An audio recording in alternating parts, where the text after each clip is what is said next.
आप क्या मानते हैं कांग्रेस आपको ही टिकट क्यों दे? क्या आपके अंदर वो क्वालिटी है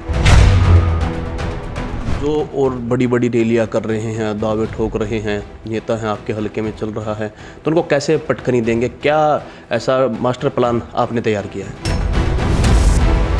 बहुत बड़ी रैली देख के इंसान को ये भी अहंकार नहीं होना चाहिए कि भाई ये इसके साथ दुनिया जुड़ी है। और रैली बिल्कुल बहुत छोटी और फीकी हो जाए तो भी नुकसानदायक हो जाती है। ये भी हो सकता है आप दिखावा करेंगे, आप जनता पे पैसे खर्चेंगे, फिर 5 साल देखेंगे नहीं जनता। हरियाणा विधानसभा चुनाव का युगल बज चुका है और ऐसे में सभी पार्टियां स्क्रीनिंग कमेटी की मीटिंग जो है अपने आवेदकों को बुला रही है और उनके इंटरव्यू ले रही है। ऐसे में कांग्रेस के भी इंटरव्यू चल रहे हैं और समालका विधानसभा से देवेंद्र कुमार सहरावत ने जो है कांग्रेस से टिकट के लिए नॉमिनेशन किया है और उनका इंटरव्यू भी हो चुका है। आज वो हमारे साथ मौजूद है, उनसे खास बातचीत करेंगे कि किस आधार पर जो है उन्होंने नॉमिनेशन किया है और वो क्यों अपने आप को ऐसा नेता समझते हैं कि वो समालका से उनको टिकट मिले और जनता उनको विधायक बनाएगी। सहरावत साहब, पहले तो स्वागत है आपका द समर न्यूज़ में। द समर न्यूज़ के दर्शकों को मेरा नमस्कार, शुभकामनाएं। सर, नॉमिनेशन किया है आपने भी कांग्रेस से टिकट के लिए समालके से, तो आपने क्या समझते हैं कि किस आधार पर आपने नॉमिनेशन किया है और क्या आपकी सोच है? देखो जी, कांग्रेस पार्टी ने आवेदन मांगे थे, उन्होंने सोशल मीडिया से मुझे पता चला, तो मैं राहुल जी की काफ़ी नीतियों से बड़ा प्रभावित था। जब वो अपना पैदल यात्राएं कर रहे थे तो उन चीज़ों से मुझे लगा कि मैं भी आवेदन करता हूँ भी, अगर जनता मौका देती है कि हल्के का प्रतिनिधित्व करने का, तो मैं अपना जो मेरे पास जो विज़न है, जो जनता के लिए, अपने हल्के के लिए जो डेवलपमेंट आने वाले भविष्य में जो ज़रूरी चीज़ें हैं, तो मैं अपने उसका कैलिबर का एक्सपीरियंस का जो भी है यूज करके मैं सोचता हूँ कि मैं हल्के के लिए बेहतर कर सकता हूँ। जो किया, जिन्होंने भी जैसा भी किया, मैं उनसे बेहतर कर सकता हूँ। ये मेरी सोच है, मेरा ये एक टारगेट भी है। ये तो सर चलो विधायक बनने के बाद की बातें हैं, लेकिन उससे पहले ज़रूरत होती है कांग्रेस से आपने आवेदन किया टिकट की, तो आप क्या मानते हैं कांग्रेस आपको ही टिकट क्यों दे? क्या आपके अंदर वो क्वालिटी है? देखो जी, अभी अगर मेरी जिम्मेदारी है कि मैं ही ऐसा कुछ सिलेक्शन करूं, अगर मुझे ऐसी जगह पे रखा जाए कि भाई आपको चूज करना है कौन कैसा है, तो मैं अपनी सोच के अनुसार क्या देखता हूं कि भाई कैसा आदमी आज का समाज हमारी कांग्रेस में देखना चाहता है। वो एक बुद्धिजीवी आदमी हो, पढ़ा लिखा इंसान हो, ग्राउंड लेवल से लेकर ऊपर तक हर तरह की सोच विचारधारा रखता हो, जो ज़मीन से जुड़ा हुआ हो और उच्च सोच, उच्च शिक्षा एवं हर तरह की गुणवत्ता उसके अंदर हो। तो मैं अपनी बोर बढ़ाई ना गा के मैं ये कह रहा हूँ कि मेरा जो एक्सपीरियंस है, मैं उसमें उस योग्यता, मुझे लगता है कि मेरे अंदर ये योग्यता है, मुझे इसके लिए फ़ाइट करना चाहिए कि मैं लोगों को अपनी जो मेरी एक सोच है मैं उसको इम्प्लीमेंट कर सकूं जनता के लिए, समाज के लिए। तो मैंने उस चीज़ को देखते हुए ये अंदाज़ा लगाया है कि जैसे श्री राहुल जी की जो विचारधारा मैंने देखी, मैं उससे बड़ा प्रभावित हुआ और मुझे लगा कि क्यों ना हम ऐसे इंसान के साथ में लगकर मतलब अपनी जनता के भविष्य को बहुत साफ़ सुथरा, उज्जवल एवं तरक्कीशील बना सकें। ये मेरी सोच है। चलो, अगर कांग्रेस आपको टिकट देती है तो आपके सामने बड़े बड़े धुरंधर होंगे। पूर्व विधायक हैं, समालका से ही रहे हैं रविंद्र मसरौली, वो भी चुनाव लड़ेंगे, अब की बार तैयारी कर रहे हैं। और उसके बाद जो है भाजपा से भी कोई मजबूत ही दावेदार आएगा क्योंकि 10 साल से पार्टी भी सत्ता में है। और उसके बाद हो सकता है कि धर्म सिंह छोकर की अगर पार्टी टिकट काटती है तो वो भी आज़ाद चुनाव लड़े। तो ऐसे में कैसे फाइट करेंगे आप? देखो जी, ये है जनता का मत लेने का सबसे बड़ा कैंडिडेट के ऊपर। पार्टी जब अच्छी छवि वाले इंसान को अगर टिकट देती है तो जनता का वैसे ही प्रेम बढ़ जाता है और दुनिया बदलाव चाह रही है। तो कई चीज़ों को देखते हुए भी ऐसा है कि जी, मैं मेरे गांव का सबसे पहला मेरे साथ पूरा साथ है। मैं समाल खान आज मंडी में बैठा हूँ, यहाँ मेरी आड़त की भी दुकान है, तो लोगों का यहाँ भी मेरा अच्छा साथ है और हल्के के लगभग सभी वर्ग के लोगों का यहाँ मिलना जुलना बहुत अच्छा होता है। ये भी मेरे लिए प्लस पॉइंट है। और जी, बाकी अगर विचारधारा मेरी देखें तो सोशली तो मैं पिछले बहुत सालों से समाज में सेवाएं करता रहा हूँ। ठीक है, मैं कुछ और लोगों की तरह मैंने दिखावा कम किया है। मैंने जो सेवाएं की हैं वो दिल से, आत्मा से, बिल्कुल दुरुस्त मन से की हैं और गरीब लोगों का साथ दिया है। आपने मेरे दोस्त अमीर भी हैं, गरीब भी हैं, हर तरह के हैं, हर तरह का अच्छा है। मुझे इतना आत्मविश्वास है कि मेरे हल्के की जनता जिस तरह का एक व्यक्तित्व चाहते हैं कि उनका प्रतिनिधित्व करे, तो मुझे 100% विश्वास है कि उनका मत मेरी सहमति में बिल्कुल बहुत अच्छे एक बोलते हैं कि काउंटिंग में बहुत अच्छा एक उच्च रिजल्ट होते हैं। आपने कभी मीडिया के सामने ना आके वैसे लोगों की बहुत सेवा की है? वैसे की है मैंने सेवा, मीडिया का नहीं, मीडिया के सामने नहीं। वो मैं दिखावा मुझे नहीं था, क्योंकि इतना शो ऑफ की ज़रूरत नहीं थी मुझे जो ज़रूरत है, जो मेरा सामर्थ्य है, मैं उसके हिसाब से चलता था। मैं ना तो कोई ये दिखावे वाले काम करता और ना मैं फिजूल के काम करता। अभी एक आउटपुट देखते हैं, जैसे मेरा एक जो एक्सपीरियंस है ना ज़िंदगी का, हम उसमें क्या देखते हैं कि भाई ये जो काम हम कर रहे हैं इसमें रिस्क क्या है, उसका असेसमेंट करते हैं। बोलेंगे भाई इसका मूल्यांकन है, इसमें घाटा क्या, फ़ायदा क्या है, भाई इसमें हमारे जो लोगों का नुकसान है या फ़ायदा है, इसमें हमारे पर्यावरण को नुकसान है या भाई बोलते हैं हेल्थ का नुकसान है या बच्चों के भविष्य का नुकसान है या फ़ायदा है पढ़ाई का। तो उन चीज़ों का, सब चीज़ का मूल्यांकन करने के बाद अच्छी तरह से सोच और कुछ बुद्धिजीवी लोगों से विचार विमर्श करने के बाद जब हम उस चीज़ को इम्प्लीमेंट करने की कोशिश करते हैं, नतीजा बहुत अच्छा रहता है। और मैं इस सोच पर चलता हूँ, ये मेरी सोच है और मुझे 100% उम्मीद है कि हमारे हल्के में बहुत अच्छे लोग हैं जिनकी विचारधारा ये देखती है कि हमें कोई ऐसा व्यक्तित्व मिले, और मुझे उम्मीद है ऐसा, मुझे संभावना 100% नज़र आ रही है। जनता का प्यार मिलेगा 100%। जो और बड़ी बड़ी रैलियां कर रहे हैं, दावे ठोक रहे हैं, नेता हैं आपके हलके में चल रहा है, तो उनको कैसे पटखनी देंगे? क्या ऐसा मास्टर प्लान आपने तैयार किया है? देखो सब ऐसा है, बहुत बड़ी रैली देख के इंसान को ये भी यह अहंकार नहीं होना चाहिए कि भाई ये इसके साथ है, दुनिया जुड़ी है। और रैली बिल्कुल बहुत छोटी और फीकी हो जाए तो भी नुकसानदायक हो जाती है। ये शो ऑफ है, ये दिखावा है। आज के हिंदुस्तान की राजनीति में अगर हम देखते हैं कि दुनिया न जाने क्या क्या माध्यम ढूंढती है लोगों को इकट्ठा करने के लिए। अभी बाजीगर अगर थोड़ी देर डुगडुगी बजाता है तो वैसे बच्चे इकट्ठे होते हैं कि नहीं होते हैं? आज भी चल रही है ये भी डुगडुगी था, ये डुगडुगी ही तो। अभी मैं देख रहा था चौपर से फूल बरस रहे थे। चलो अच्छा सौभाग्य है, हम तो अच्छा मानते भाई फूल बरस रहे हैं बाबा जी की कृपा से।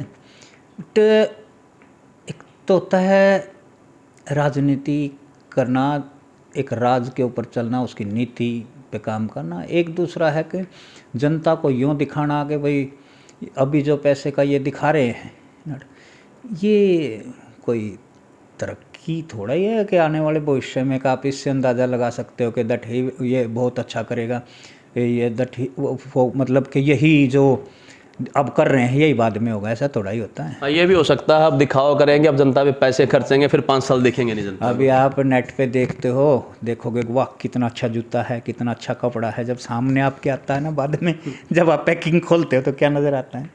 वो चीज़ नहीं नज़र आती ना। तो वही अभी पैकिंग नहीं खुली है, तो जो समझदार हैं वो देखते हैं कि भाई रहने दो, इसमें धोखा है। लोग डुगडुगी बजाकर वोट लेने की कोशिश करते हैं, बिल्कुल करते हैं। और लेकिन मेरा ऐसा जनता को गुमराह करने का और कोई मकसद नहीं, ना कुछ था, ना ऐसा कि मैं इस चीज़ के पीछे इतना पड़ा था कि मैं इतना लालसा मेरी नहीं थी इस चीज़ की। मेरी परमात्मा की दया से 1 नंबर की नौकरी है जो बिल्कुल शांति प्रिय, बिल्कुल 1 नंबर से मैं वो कर सकता हूँ, कोई दिक्कत नहीं मुझे, मैंने किसी चीज़ की कोई टेंशन नहीं, बड़े ठाठ है मतलब।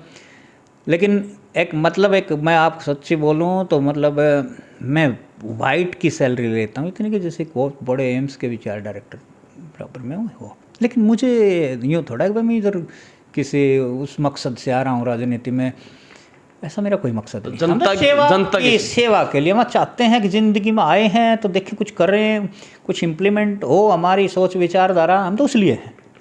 ये है मेरा मीनिंग। तो भगवान का दिया सब कुछ है, लेकिन पब्लिक के लिए आपने पब्लिक की सेवा ही करनी है, तो इसीलिए राजनीति चुनी। मैं तो इसीलिए चुना कि कुछ करें। जब हमारे पास परमात्मा ने ऐसी योग्यता दी और बोलते हैं अरे तुम करो, तो हमें आगे बढ़ना चाहिए, बाकी ऊपर परमात्मा के है। राजनीति में कैसे आए, कैसे विचार बना और कब आपने राजनीति फील्ड ज्वाइन की? देखो जी, राजनीति ऐसा है, ये खून में बसी हुई है। मेरे ग्रैंडफादर के फादर थे, वो भी 15 साल सरपंच रहे, गांव के बड़े मुखिया रहे। जब इंदिरा गांधी जी प्रधानमंत्री होती थी, हरि सिंह नलवा जी राज्यसभा के भी सांसद होते थे, एमएलए भी होते थे। उस टाइम इंदिरा जी ने भी हरि सिंह जी ने उनके सामने जिक्र किया तो वो बोले थे कि मिलाओ, तो वो नहीं मिलवा पाई, क्योंकि फिर कंपटीटर पैदा हो जाता है। ठीक है, तो ये तो फिर मेरे फादर भी सरपंच रहे, मेरे पिताजी 77 में से ही राजनीति में रहे हैं। तो हम चलते हैं वफादारी के साथ। हम इतनी महत्वाकांक्षाओं वाले लोग नहीं हैं कि इधर उधर जहाँ पे हैं हम संतुष्ट हैं। देना तो ऊपर वाले ने। हमारी राजनीति की इतनी महत्वाकांक्षा नहीं रही कि हम दूसरे के ऊपर से, मतलब जैसे होता है ना, कुछ लोग लाशों के ढेर पे से चलते हैं अपनी मंजिलें पाने के लिए, ना, वो उससे डरो, वो सबके अंदर है। राजनीति तो मतलब खून में ही रही है। मतलब ऐसा कुछ बता क्या होता है, कई बार मैं सोचता, मैंने कभी नहीं सोचा था कि मैं ऐसे इंडस्ट्री में जाऊंगा। जैसे हम पानी में नीचे काम करते हैं गोताखोरी में, गांव से 24-25 4 भाई तो मैं, तो मैंने कभी भी नहीं सोचा था कि मैं ज़िंदगी में कभी फील्ड का कोई मालूम भी नहीं था, तो चला गया। शायद किस्मत में ऐसा ही लिखा था। कभी मेरे को एक गुरुजी बोलते थे कि भाई तेरा नौकरी जल और वायु से संबंधित होगी, तो मैं भी सोचता था क्या होगा क्या नहीं हो। तो ऐसा हो ना, आपको जिस लिए भेजा गया ना, जन्म यहाँ पे जो मिला है, तो वो किसी मकसद से ही मिलता है। कई बार आप देखेंगे ना कि कोई, मान लीजिए कोई जानवर ही है, बैल है या कुछ भी है या भैंसा है, किसी के घर में पैदा होते ही बंध जाता है, तो कुछ ना कुछ उसका लेना देना बना हुआ है जो उतर रहा है।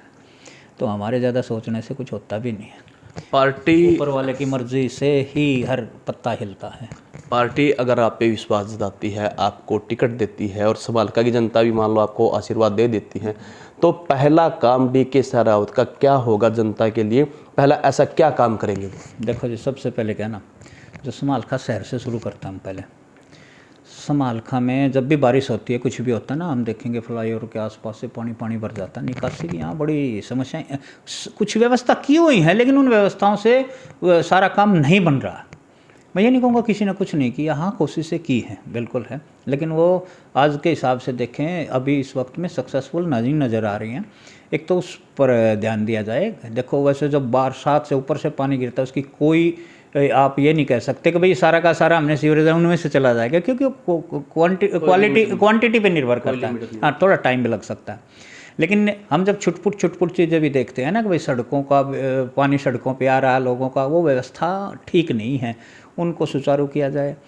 बच्चे हैं जैसे गांव से दूर दराज से बेटियां बहनें आती हैं पढ़ने, उनके लिए ट्रांसपोर्ट का हो, शिक्षा नीति को जितना भी अमेंडमेंट की ज़रूरत है, कुछ चेंज करने की है, उसको किया जाए। रोज़गार मुख्य चीज़ जो भी है, हाउ टू क्रिएट दिस है ना, तो उसमें उस विषय पे अभी तक मैं वैसे बोल रहा हूँ।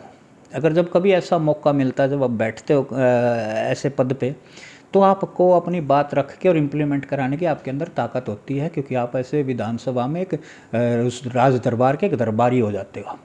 तो वहाँ आपको बोलने का अधिकार होता है, आप रखते हो, तो सत्ता के हिसाब से फिर वो काम भी होते हैं। हेलो, ये समालका की जनता से वायदे हैं आपके बनने के बाद, ये काम करो। और क्या करेंगे, नहीं, और ये भी नहीं करेंगे तो फिर क्या करेंगे? मैं बोलो किस लिए? एक क्योंकि पद के लिए, कुर्सी के लिए नहीं। ऐसा हमेशा देखा कि नेता आते हैं, वादा करते हैं, विधायक बन जाते हैं, उसके बाद तो पब्लिक में जाते भी नहीं। मैं तो ये सोच रखता हूँ, देखो जब एक बार जनता ने बना दिया तो बनते ही आदमी सोचने लग जाता है अगली बार तो कैसे बनेगा, इसको अपना बना ले, उसको अपना बना ले, इसको अपना। अरे तू छोड़ ना, तू एक बार आ तो करना, अगर तू अच्छा करेगा जनता तुझे अपने आप बना लेगी, है कि नहीं? अगर नहीं होगा तो किसी करत का भी तुझे जनता कैसे स्वीकार करेगी आगे? ये मेरी सोच। मैं ये चाहता हूँ कि ऐसा करे कि दुनिया याद रखे था कोई जिसके पास साफ छवि स्पष्ट नीति से चलेगी। हाँ बिल्कुल स्पष्ट, ईमानदारी, बिल्कुल नैतिकता से। ये क्या, किस लिए आप देश के लिए अगर आप ऐसे पद पे जा रहे हो तो करो ना कुछ, वरना क्यों रास्ता रोक के बैठे हो? अगर आपको पैसा ही कमाना तो व्यापार कर ले भाई, ये पद को मत बदनाम कर, क्योंकि ये आपको दरबार में बैठा रहा है, आप लोगों की समस्याएं लेके वहाँ जाए, आप प्रतिनिधित्व करने गए हो एक हल्के का, आप वैसी बात करो ना वहाँ जाके। अगर आपको पैसा कमाना तो सीधा व्यापार कर ले भाई, इतना परेशान क्यों हो रहा है? जो उनसे कभी इलेक्शन नहीं लड़ा वो देखा हिंदुस्तान के सबसे बड़े पैसे वाले हैं। जरूरी थोड़ा ही राजनीति करना। मतलब ये मान के ये ये मान के चले कि अगर DK सहरावत विधायक बनते हैं तो राजनीति से कोई पैसा नहीं कमाएंगे। क्या करूँगा मैं पैसे का, किस लिए लेके जाऊँ? हाँ, मैं मानता हूँ कि विष्णु के बाद कुछ है तो लक्ष्मी है। पैसा बहुत कुछ है लेकिन सब कुछ नहीं है। ऐसा होता ना, जब इंसान जब फंसता है, एक छोटी सी बीमारी भी होती है ना, डॉक्टर के सामने बोलते हैं डॉक्टर साहब कितना ही पैसा लग जाए कुछ नहीं, मेरे इसको जो भी रिश्ते में है इसको बचा लो। फिर वो कहता है कि भाई हम क्या कर सकते हैं, उससे प्रार्थना करो। तो सीधे उसी से कर लो ना, क्या रखा, खाली हाथ आए इधर खाली हाथ जाएंगे। सब वहम है। अभी आप बताओ, दुनिया में सबसे ज़्यादा पैसे वाला जो कोई इंसान हुआ, कुबेर जी हुए थे, रावण के भाई थे। कुबेर का खजाना, कुबेर। अब कहाँ है कोई खानदान में से, किधर गए? ये मुग़ल थे, कितने साल राज करके, 300-400 साल हिंदुस्तान पे राज करके, सब कुछ उनका था। है कोई आज नाम लेने वाला मैं मुग़ल हूँ? मैं भगवान कृष्ण के वंश से भी पूछता हूँ, है कोई यूँ कहने वाला मैं उनमें से हूँ? सब खत्म। क्या है, कुदरत है इसके सामने, कितने दिन बोलेगा? अरे भूल जाते हैं। पहले सुनने में आता था कि बिरला जी, अब तो न जाने कितने बिरले हो गए, कहाँ तक कहाँ पहुँच गए वो हिंदुस्तान के, मैंने दुनिया की लिस्ट में पहुँच गए। तो पैसे की ऐसा है ना जी, लक्ष्मी आती जाती अच्छी लगती है, बांध के बैठा दोगे ना, जिस दिन निकल गई दोबारा नहीं आएगी। मेरी ये सोच है, ये पता नहीं, मैं तो अच्छा मानता हूँ। बाकी आज के इस इंटरव्यू में हमारे साथ थे DK सहरावत। तो इन्होंने बताया कि राजनीति में आने के बाद साफ छवि स्पष्ट नीति से काम करेंगे और राजनीति से इन्हें किसी प्रकार की कोई लालसा नहीं है, किसी पैसे की ज़रूरत नहीं है। अगर इनको मौका मिलता है तो पहले तौर पर ये विकास करवाएंगे और कुछ वायदे जो है इन्होंने हमारे सामने भी किए हैं। विधायक बनने के बाद फिर इनसे करेंगे सवाल। तो अब तक दीजिए मुझे इजाज़त और मैं हूँ आपके साथ सुमित भारद्वाज।